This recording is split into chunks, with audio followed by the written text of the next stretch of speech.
Assalamualaikum warahmatullahi wabarakatuh. Bertemu lagi dengan channel Pawai PAUD dan Dikmas. Terima kasih telah klik video ini. Silakan untuk yang belum subscribe, silakan ditekan tombolnya untuk mendukung channel ini agar lebih berkembang. Pada video kali ini saya ingin menjelaskan tentang perekaman data PTK pada laman Verval PTK dengan menggunakan akun operator yayasan. Pada video sebelumnya saya sudah menjelaskan bagaimana cara melakukan registrasi operator yayasan pada halaman SDM Pusdatin.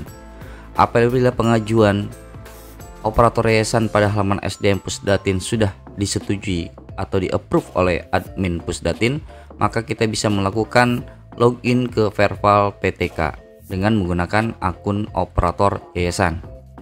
Mengingatkan kembali tentang bagaimana perubahan mekanisme perekaman data PTK, yaitu berdasarkan surat pemberitahuan dari Kepala Pusdatin nomor 0633-DS.00.01/2022, yaitu tentang perubahan mekanisme perekaman data PTK baru pada sekolah induk bagi PTK WNI yang bertugas di Satuan Pendidikan Jenjang PAUD dan Dikmas serta PTK WNA atau warga negara asing.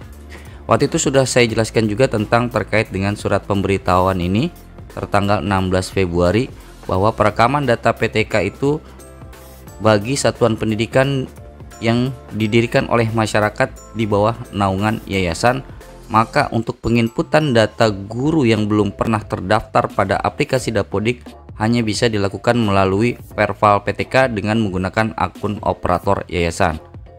Langsung saja saya ingin menjelaskan terlebih dahulu. Di sini ada perekaman data PTK baru, yaitu peran dari operator yayasan pendidikan, yaitu meliputi semua PTK baru pada satuan pendidikan yang diselenggarakan oleh yayasan atau badan usaha berbadan hukum, semua bentuk satuan pendidikan PAUD, yaitu TK, KB, SPS, TPA, Dikmas, PKBM, dan Diksus, Pendidikan Khusus SLB, Dikdas, Jenjang SD, SMP, dan Dikmen SMA, SMK. Di mana perekaman PTK baru oleh operator yayasan pendidikan harus mendapatkan persetujuan atau verval dari Dinas Pendidikan. Khusus perekaman dari PTK baru warga negara asing harus mendapatkan persetujuan verval dari Pusdatin. Langsung saja kita buka ke aplikasi Verval PTK-nya. Nah, di sini saya sudah login ke halaman Verval PTK dengan menggunakan akun operator yayasan. Di sini saya menggunakan akun operator yayasan. Jadi di Verval PTK ini bisa digunakan login menggunakan akun operator satuan pendidikan maupun menggunakan akun operator yayasan.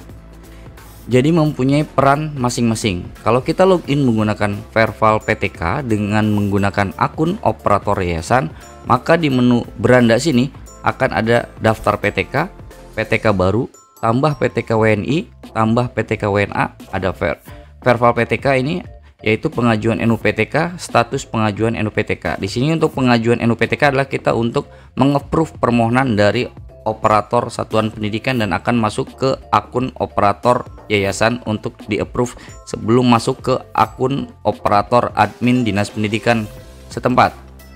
Saya memberikan contoh ini, kita login juga ke akun operator satuan pendidikan. Kita langsung aja login juga menggunakan akun operator satuan pendidikan.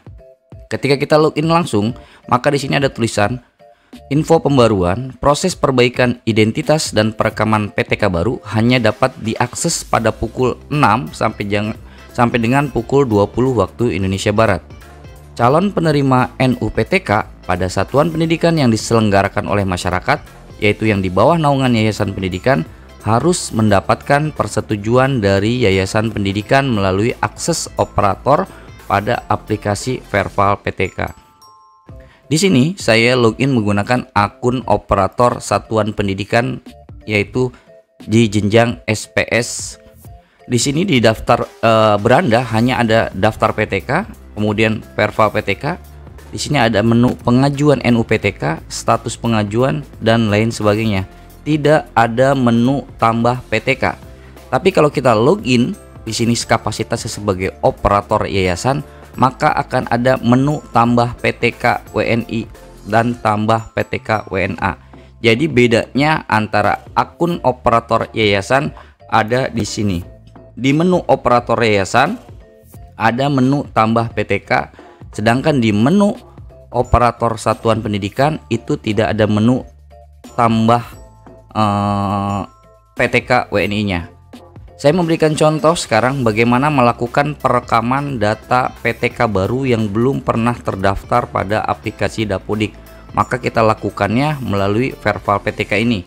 Tapi apabila PTK tersebut sudah pernah masuk dalam aplikasi Dapodik, tidak perlu dilakukan lewat Verval PTK ini karena tidak akan bisa terinput karena nicknya sudah terdaftar. Lakukan lewat SP Datadik atau manajemen Dapodik Satuan Pendidikan Bapak Ibu semua. Langsung saja kita ke klik PTK. Di sini ada tambah PTK WNI. Kemudian kita isi data identitasnya. Saya memberikan contoh dulu. Kita masukkan nicknya. Pastikan nick sini adalah nick yang terpadan dengan data Dukcapil. Jadi kalau datanya tidak benar maka di sini tidak akan bisa berlanjut, akan tertera merah. Lanjut, kemudian kita klik namanya. Misalkan saya memberikan contoh nama yang sudah ada di sini. Setelah nama, pastikan nama sesuai dengan KK atau KTP. Kemudian tempat lahir. Kemudian kita mengisi tanggal lahirnya. Misalkan ini tahun 1984 misalkan. Tahun bulannya Februari tanggal 11 misal. Jenis kelaminnya laki-laki atau perempuan. Klik saja misalkan perempuan. Nama ibu kandung, sesuaikan nama ibu kandung sesuai dengan KK dan KTP. Jadi harus sesuai data yang terdapat pada kartu keluarga atau KTP-nya. Agama kita klik saja di sini misalkan Islam. Kalau memang tidak ada maka kita klik tidak ada. Kemudian status perkawinan misalkan menikah. Nah, email kita harap dipastikan bahwa email yang digunakan masih aktif dan milik PTK. Jadi email di sini adalah email PTK tersebut, bukan menggunakan email lain atau email lembaga. Kita masukkan saja memberi contoh. Setelah ini terinput, kemudian tinggal kita geser ke domisilinya. Pilih kabupaten kotanya. Please enter 3 or more karakter. Kita ketik saja 3 huruf. Misalkan Bekasi, maka keluar kita pilih kota Bekasi. Pilih kecamatannya, misalkan Kecamatan Bekasi Timur. Kemudian alamatnya kita isi saja. Setelah terisi, sesuaikan datanya sesuai dengan kartu keluarga. Kemudian desa kelurahannya, misalkan Kelurahan Durenjaya. Kode posnya ini boleh diisi, boleh tidak. Selanjutnya kita klik bagian kepegawaiannya. Di sini ada jenis PTK-nya. Tinggal kita pilih saja jenis PTK-nya. Apakah itu guru kelas, ataukah guru mapel, ataukah guru BK, guru pendamping khusus, tenaga administrasi kalau memang dia nanti akan masuk dalam PTK-nya sebagai tenaga administrasi, atau untuk tenaga guru yang ada di PKBM kita bisa pilih di sini sebagai tutor. Nah, kalau memang di sana di sini ya PTK-nya nanti jenis PTK-nya adalah kepala sekolah, maka kita tinggal klik saja kepala sekolah atau bisa juga sebenarnya guru pengganti. Jadi di sini ada tinggal misalkan kepala sekolah kita pilih saja nanti kepala sekolah. Kalau memang guru ya kita pilih saja guru kelas atau guru mapel. Kemudian status kepegawaiannya, di sini ada pilihannya. Kalau untuk yayasan biasanya itu GTY, PTY, guru tetap yayasan atau pegawai tetap yayasan.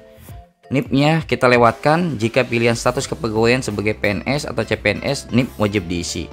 Kemudian lembaga pengangkatnya, maka kita pilih saja ketua yayasan. SK pengangkatannya kita input sesuai dengan SK yang diberikan oleh yayasan. Kemudian TMT pengangkatannya saya memberikan contoh misalkan pada hari ini tanggal 27. Kemudian sumber gajinya dari mana? Misalkan dari sekolah, yayasan atau lainnya. Contoh yayasan. Kemudian sudah lisensi kepala sekolah. Kalau sudah tinggal klik, kalau belum kita klik belum. Ini saya klik belum. Setelah mengisi identitas, domisili, kepegawaian, kita langsung bergeser ke penugasan. Kita pilih wilayahnya, akan ditugaskan di mana oleh operator yayasan ini si guru tersebut.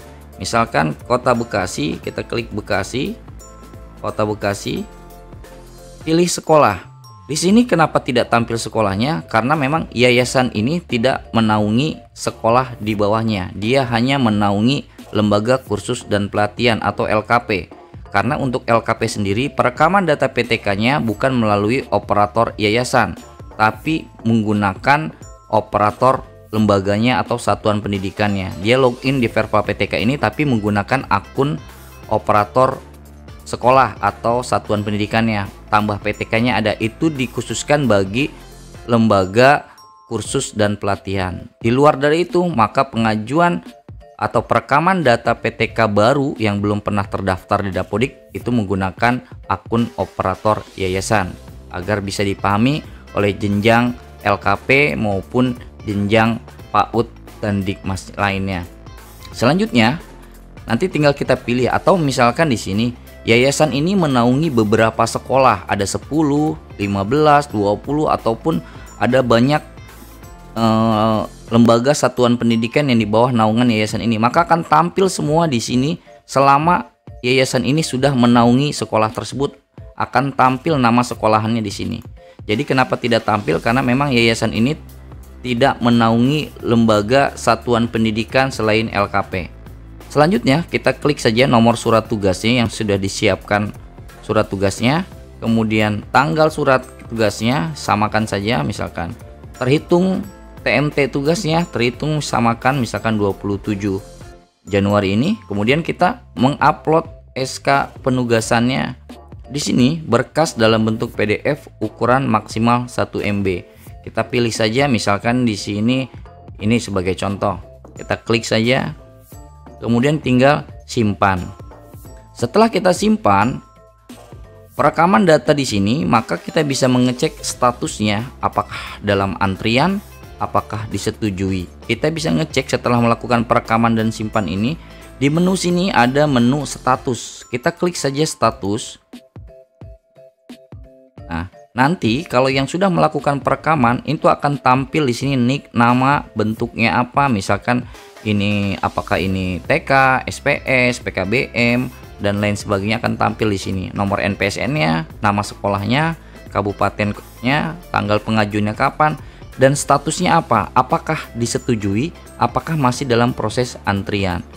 Kalau memang nanti statusnya sudah disetujui, maka di sini akan tampil disetujui.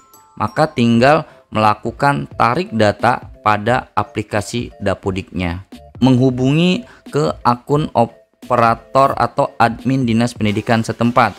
Kita bisa datang ke Dinas Pendidikan untuk memberitahukan bahwa kita sudah mengajukan perekaman data dan mohon untuk di-approve. Jadi inilah proses melakukan perekaman PTK menggunakan akun operator yayasan. Jadi ada akses yaitu untuk menu tambah PTK baru. Untuk pengajuan NUPTK itu hanya bisa dilakukan oleh operator satuan pendidikan. Setelah diajukan oleh operator satuan pendidikan, maka akan masuk ke akun operator yayasan. Di sini nanti di pengajuan NUPTK, misalkan ada dari satuan pendidikan mengajukan NUPTK, maka akan tampil di sini daftar approve calon NUPTK. Jadi admin operator yayasan itu mempunyai kewenangan untuk mengapprove pengajuan NUPTK yang diajukan oleh operator satuan pendidikan. Setelah diajukan akan masuk ke admin dinas dinas pendidikan, baru setelah itu akan lanjut ke SDM Pusdatin. Jadi seperti itulah alur bagaimana melakukan proses perekaman data PTK di bawah naungan yayasan.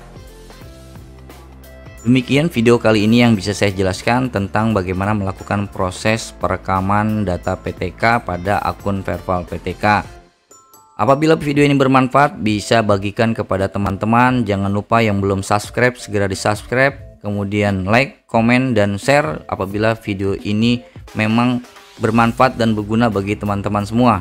Salam sehat selalu, salam satu data. Wassalamualaikum warahmatullahi wabarakatuh.